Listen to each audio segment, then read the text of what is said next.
Hey, welcome back to another episode of Tip Tuesday. Today, I'm going to send you to somewhere else for my tip.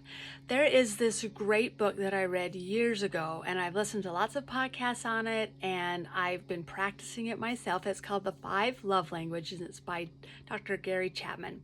I think Oprah talked about him years ago. I was on the show and all that, and it was just a really big eye-opener for me.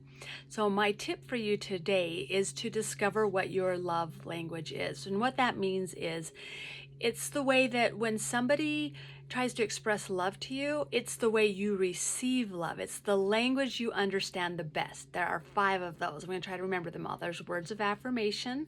There is quality time. There's acts of service. I forgot the one. Oh, gifts. And then there is physical touch. So in one of those ways, generally, sometimes there's 2 that are kind of close, is kind of what I found for myself, is the way that you receive love.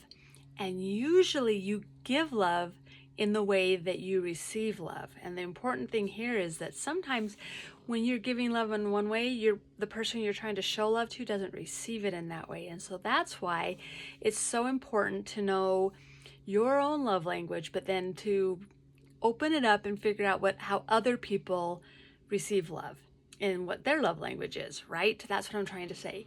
So my tip for you today is to find out what your love language is, and maybe some of the love languages of those that you love, and then come listen to my podcast tomorrow, Overburden No More, and it's episode 102, and to find out my little twist on this. And if you've been listening to my podcast for any amount of time, I think you can probably guess what it is.